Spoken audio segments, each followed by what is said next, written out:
Welcome to Is It ADHD Your Life? A couple's perspective, where we unravel what it's like to live with ADHD within a relationship. And this week we're asking the question, is it ADHD your life?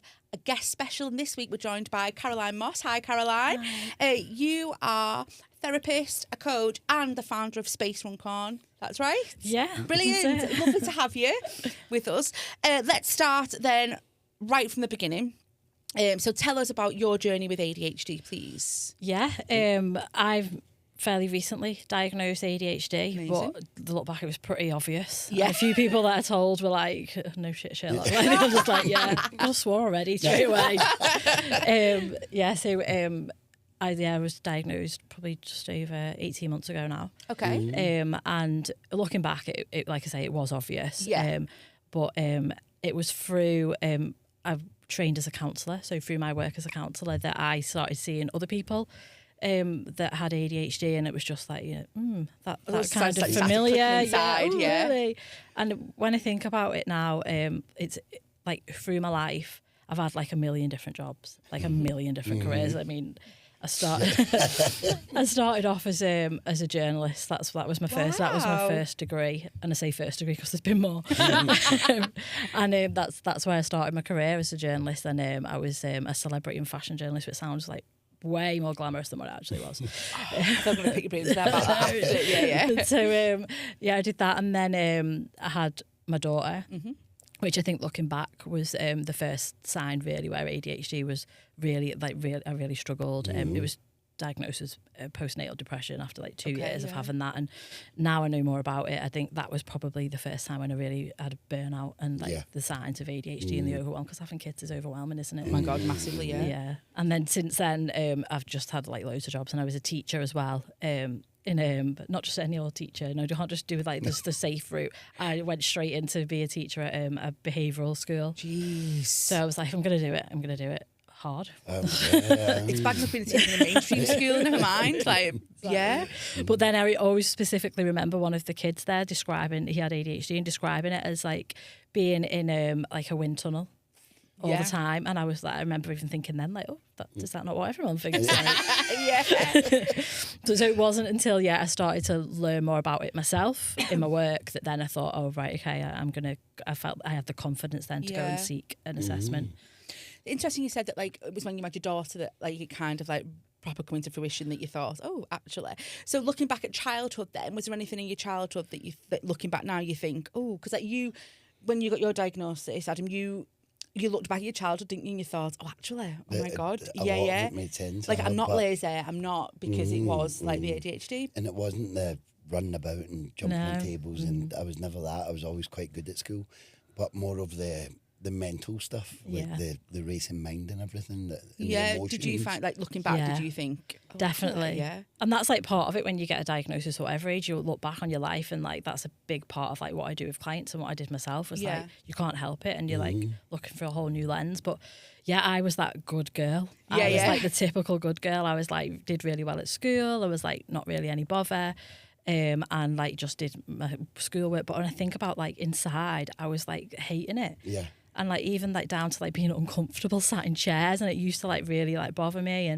And but I always had a million business ideas and different things going on from a kid. I was like out selling like stuff on the front lawn, like getting all the kids in the neighbourhood to be in a play and like making them all act it out and charge people to come and watch it and like stuff like that. I was with friends of me. Oh my God, I love that. And like everyone used to say I was bossy. Like that's kind of what I am. But I think there was always had that part of me. But I did always struggle. I always really struggled with friendships. Right. Which looking back was like really hard. Like in those teenage years. I always like felt like really misunderstood. Like I fell out with people quite a lot. And that happened quite a lot in my younger years. I used to fall out with people and just really react. And now I know about emotional regulation. I'm like, I can see what it is. But then when you're like 14 and you're throwing a tennis ball and your best mate died from like this far away, like it's like it wasn't great. And like just the reactions, and it used to get me into a lot of like kind of trouble with like friends and stuff like that, but never like trouble like with teachers and things at school ever. Did you find yourself masking a lot then when you were at school? Yeah, definitely I did. It was that typical people pleaser. I just wanted to people please. I wanted everyone to like me. That's what it was. It's crazy because we've had like guests like numerous guests on the show, and honestly, like when I hear everyone's story, I think, wow, you are not, yeah, like, yeah, similar, yeah, it's mental to me. And I completely get the masking and the people pleasing, and especially with teachers, and with people in authority, I've always been like that, even probably still now, and try to make them happy and stuff. But with friends, it's like you don't quite know where you fit, and it's trying to fit in, and it's difficult. It's hard work. I definitely think that. I always say, like, I feel like I'm playing a character a lot of the time with anyone, with a lot of people. Yeah. And it's like, everything is it's exhausting, and you can only do that for like so long. That's it. Definitely. So we'll come on to the diagnosis bit in a second, how you got diagnosed, but tell it to me about how you felt when you got diagnosed looking back. Yeah, it caught me off guard because I went in my head, I was saying, right, I'm going to do this because I want to understand for my clients what this process is like. I want to go through it so that I can get a better understanding and be a better counsellor. So I didn't think I'd be bothered. But then when I got diagnosed, it like hit me. And it's took me like a year to really process that, and still now. Yeah. And look at like the impact that's had on my life and the choices that I've made. Yeah. Which were probably driven by the ADHD, and how it's been a struggle. And there's like kind of a reason. It's not necessarily my fault, which is a good thing. Absolutely, yeah. But like how, like if I'd have known earlier, how maybe I would have done things differently, how like if other people have understood, how things would have worked out differently. So it was like a journey, even though, I thought I already knew it'd be fine. It's weird because I'm sorry to come back to you, but you felt the same, didn't you? Because like we were there when we were in the house when you got diagnosed and stuff, and you were like, well, we know you've got it because you tick all the boxes. But then it really hit you. There was a moment. Tears in the eyes and everything. But we had started the podcast and everything, so I'm like, I've got to have it. What did you do if you don't go? That's what I was like. So there was no doubt in my mind, but it was just them actually saying it, and then you're like, oh, there's that's a feeling, definitely. Yeah. A lot of people describe it as grief. Yeah. Like, did you feel that same emotion, do you think? Yeah, and I think it wasn't straight away, probably a little while after that I felt that. But that's what I hear all the time with clients and people that come to the support groups that I run, is that grief. But it's you don't know, do you? You're like, there's always that doubt, even if you're sure, you don't until you actually hear it. But then I also find even hearing it, I think, oh, maybe they've got it wrong. Maybe I tricked the test. Exactly what I was thinking. There. You went through that. You went through that same emotion, didn't you? That feeling, like, should I do it again? Yeah. Okay. Did I answer right? Did I make some of that up? I remember there was like questions from like your childhood, wasn't there? And like you were like putting answers down, and you were like, can I put this? Like, and I'm like, if that's what it is, you've got to, The imposter syndrome, that's a bad one. And even when you're doing like so I did my assessment like on video call, like face to face, and I could tell straight away he was like, yeah, you're riddled. But even then I was like, still didn't believe it. No. Mental. Let's talk about your diagnosis process then, because I know that's not a diagnosis process. What jingle for that? Yeah, I know. Yeah. What you went through, Adam, it literally, you thought that they were trying to trick you, and like it was part of the ADHD thing, wasn't it? I thought by the time you got to the actual appointment, they were just going to say, "Well done, you're passed." Because they make it that hard. I know. That's because it took that long. There was so much waiting, and I just thought it was going to be like a pat in the back when you got there. Well done, you've got it. So what about you, Caroline? Like, how was your process? What, from start to finish? Yeah, it's the same. It's that made everything difficult. Like, you have to ring up, and like that's like kryptonite. I've got to ring up and chase this up. Oh. Yeah. But no, I researched quite a lot for like other people before I did my process, so I kind of knew a little bit about it. I went through the right to choose. Brilliant. Which was, for me, it was really good.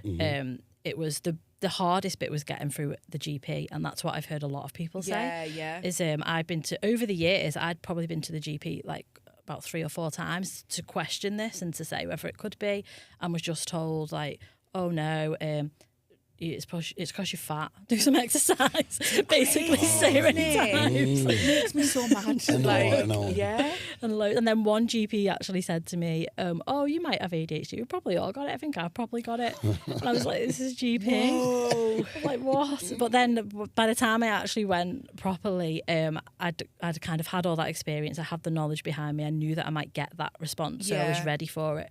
So I let the GP, like, I said, and she was like, "Oh, maybe we can put you on months, you always put me on some anti-anxiety medication. And then you might feel like you can do some exercise, and then the anxiety might go away. And I was like, should I tell you what I do for a living now?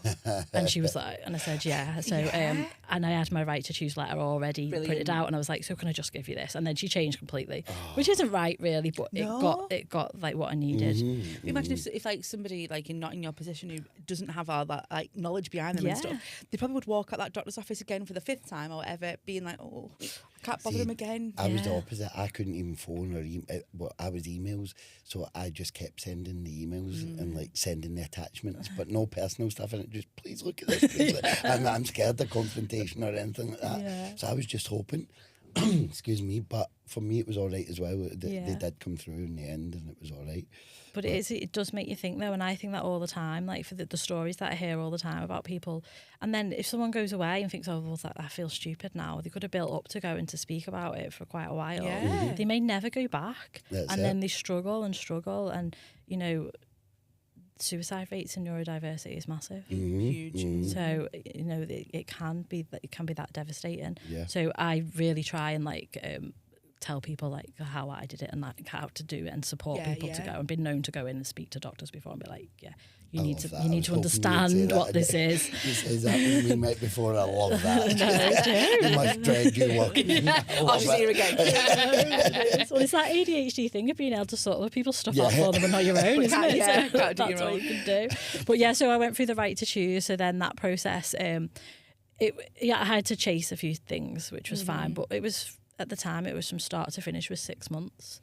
Which is incredible, because I know when you started your right to choose, there was like a wait time, wasn't there, a list of like what was available, and it said like... In some places it's years, isn't it? It's 7 years, and even right to choose is a long time, in my area, it's NHS is over 5 years. That's crazy. The waiting is the worst. Even during the process, when you're waiting, not knowing what's happening, that feeling is the worst that I've had. All of it. And you've got to live your life still, like in that time. So if you are struggling with the challenges of ADHD, they're still there, and they're getting worse because you've not like got the support. They are having to do something about it, the NHS, so that hopefully it's going to change soon. But because like getting into the private sector with that is just a nightmare. People get trapped into having to pay for like more consultations, medication, it's so forever. Expensive as well, isn't it? I've got a friend who actually messaged me to ask about Adam and how his process was and stuff, and they're like, I think we're going to go private because we just can't wait that long. And I'm like, good luck. The money, because it's forever then, because the GPs don't recognise shared care from private providers. So there's a lot of misunderstanding around the right to choose as well, but what I will say is that they have to do it, and they have to honour it, and they have to do the shared care at the end of it, which is where your right to choose private provider then you pass back to the GP, and they monitor your medication and issue your medication. And some people experience GPs push back on that and say they're not going to do it, but they have to do it. So you've just got to fight, which you shouldn't have to. And for someone with ADHD having to fight something like that is impossible. But, Did you feel a panic every time you had to so you got the right to choose, then you had to push it back to the doctor for the shared care and stuff? Did you feel a panic every time thinking, oh, what if they don't like accept it and stuff? Yeah, but I kind of like at that point I was on a mission to do it for everyone else. I felt like I had an army of ADHDers behind me, and I was like, yeah, we're going to do this because I wanted to like prove that it needed to be done. So I was taking no messing. I think I heard so many horror stories. I think that must be another thing as well, which obviously it's happening to people with the pushback and everything. And when it got to the shared care bit, I thought, I've got a fight in my hand here now. I can't fight. I don't know what I'm going to phone Caroline. I would have been there. But they just accepted it, and that was it. It was done. So my personal, it's been really easy, and it took a few months. But compared to the other things I've read, it was... You couldn't believe it, could you? When they were like, we'll accept it, and you were like, what? You couldn't believe it. Mine was pretty good as well, in the end, after me going there fight, they're like, okay, and I was like, all right, okay, just gonna go in there. But it took a little while, but they did do it in the end. But you hear people that can't get it, and it's just, awful. So would you recommend the right to choose pathway for people, do you think? Yeah, for me, it's worked really well. Okay. And I've heard like stories recently from people like getting seen in like a couple of months or even a couple of weeks because there's quite a few providers now. But you still have to do your research and look around and find the right one that works for you. I know I was on that website constantly where they update the waiting times and Yeah, stuff the on it. ADHD UK one. the Yeah, ADHD UK, that's amazing for that. Yeah. What do you think the biggest thing that your diagnosis explains to you? For me, it's probably relationships. Okay. It was like a massive thing. At work as well. Yeah, where yeah. It gave me that kind of, because I've never been able to hold down a job. And it's not like I've worked forever, but I've had a different job all the time. And every like few months I'm like a new career. And it's not just to get a new job, it's a whole new personality.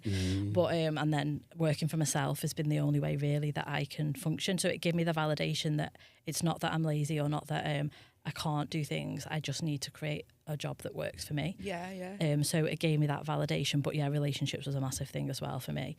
That's beautiful because it moves me on to our next, Well, next question. there you go, Actually, it's almost like you. So obviously our podcast is all about like kind of relationships. It doesn't have to be obviously like a relationship like us, a couple. That's what I'm trying to say. Sorry, like relationships with like family and stuff because you've been through that as well, haven't you? So how has ADHD affected your relationships then? So I've been thinking about this. I knew I was coming on this as well, so I've been thinking about it quite a bit. Because I've been in quite a lot of toxic relationships and like quite abusive relationships at time as well. And I think that like obviously that ADHD is part of that. But I think it's the fact that I can tolerate more. I am more tolerant of other people. So that I will maybe accept behaviour I have done in the past that the people would have just walked away from. And I think that comes from like the RSD, it comes from emotional dysregulation. Like I've got a deep empathy as well, which is like part of, I think it comes from RSD, feeling that for other people as well. So I think that has made me a bit of, see, I wouldn't say that, because I know there's, people say that it's that dopamine seeking and we like those exciting, dramatic relationships. There is an element of that. I can't just sit and say like, how are you? Like, you know, on like, how's your day been? Like on like, you know, dating apps like that would drive me mad. It's got to be something quite deep and quite intense for me really to get into. But then, yeah, I think it's more that those people get more tolerance from me.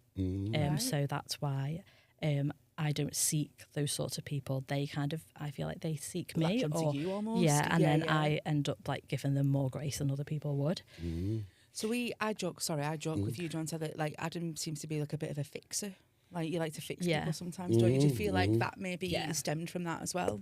Definitely, and like that's how I've ended up doing the job that I do, I think, is that fix people. And I think it is because you feel what it's like to struggle yourself. So then you feel that in someone else. And I do, like, I talk about RSD quite a lot in my coaching groups and things, but RSD by proxy I think is a thing. Like I can feel that for someone else, even they might not feel RSD, they might be perfectly neurotypical, they don't even know what it is. I think if there's a chance that they're going to feel it, I feel it for them, and it's like awful. And so in like relationships, you know, I've maybe not advocated for myself in the way because I don't want someone else to feel rejected or like and that's a people pleasing thing again, isn't it? Definitely people pleasing and trying to make other people's life easier, which then has led me into situations which haven't been very nice. And also emotional dysregulation is a massive part of that. I really struggle with regulating my emotions. I have done in the past, and that for someone that's an abusive partner is like, that's a dream. Yeah, absolutely. I've had that before, but I think it's quite common, and I've read a lot about it. That can be common with neurodivergent people to get involved in that kind of relationship. You're welcome. So looking at it then from being a coach and, you know, your therapist and counselling, what do you think, I need to read this because I can't keep reading it wrong. What do you think partners of people with ADHD sometimes misunderstand, but then the opposite as well? Yeah. So I think just not understanding what ADHD is like a thing just generally. But that emotional regulation is a big part of it.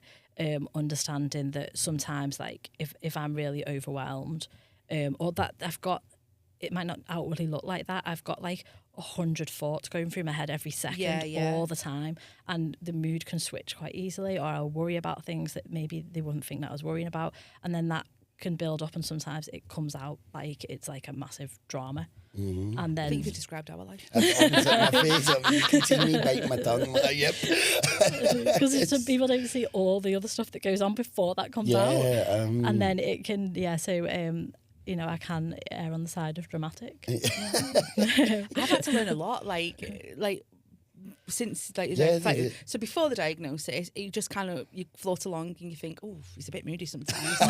Or, why is he not taking give me the attention? Or you know, why is he so down? Or why is he not listening?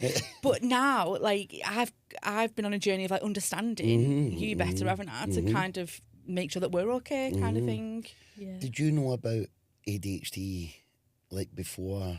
Like when did you know it was a thing? Do you know what I mean? Like yeah, so. I've never been in a relationship when I've had known about ADHD. Right, okay. So, do you think that would be different now going into it?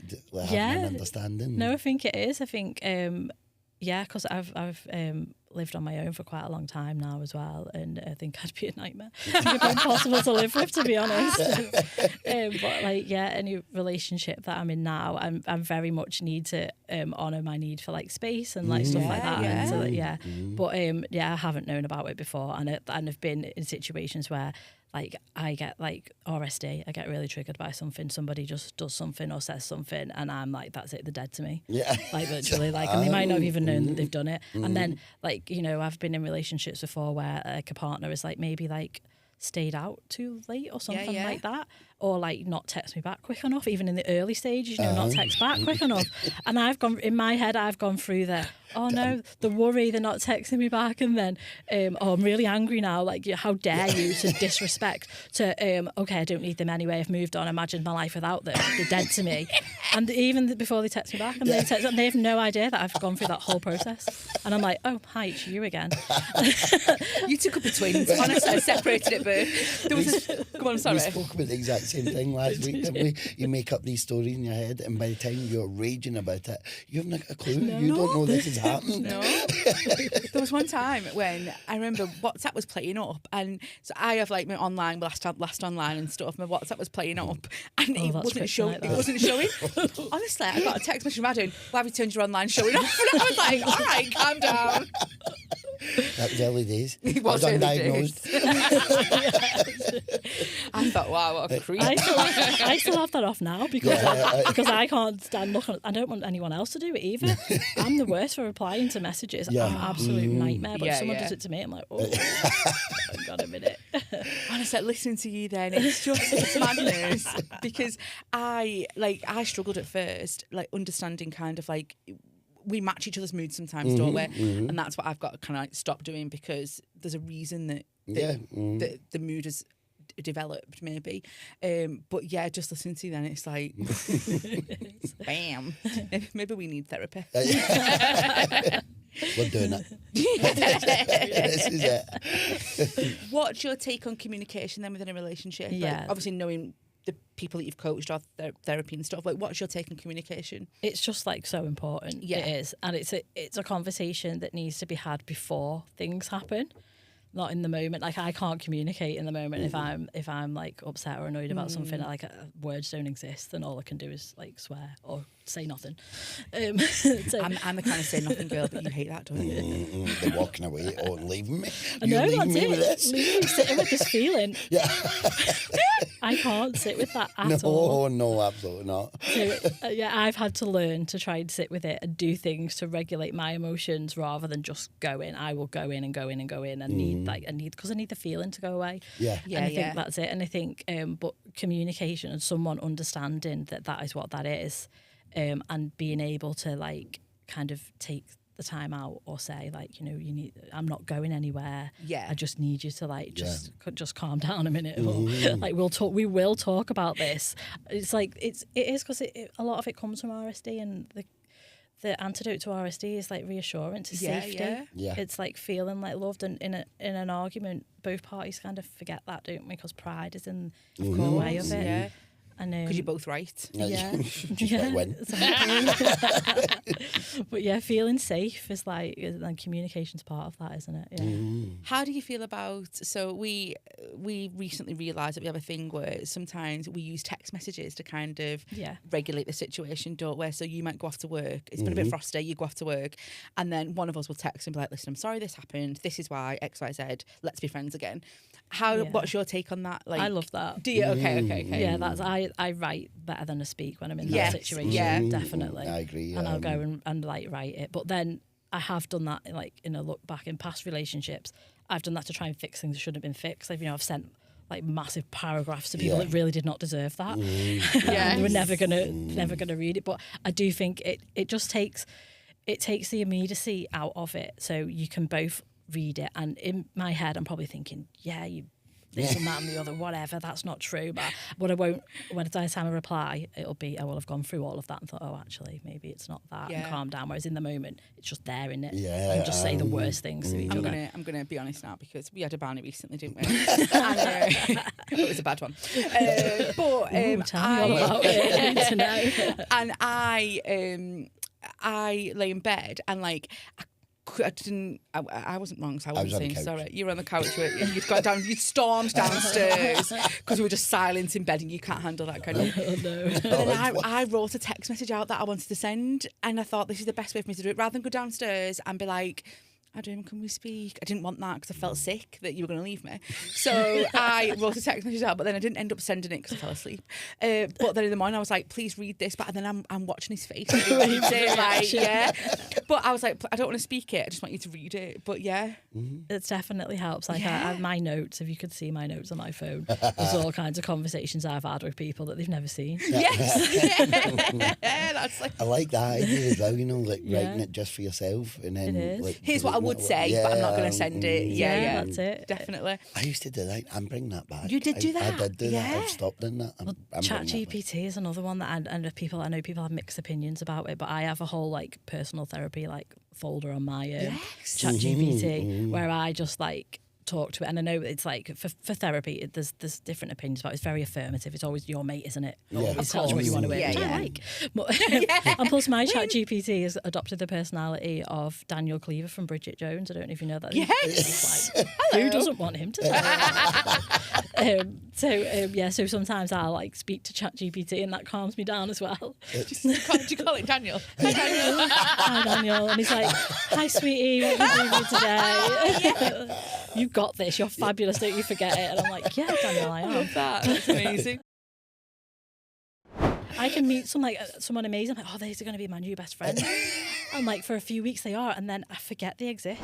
That's like the thought that I had in my head, some like a voice or whatever it was this needs to change now. It's because it's not just about a diagnosis, it's about like how you cope with it, and that's what the coaching is. It's like finding ways to adapt your life and have acceptance, and I think that she's got that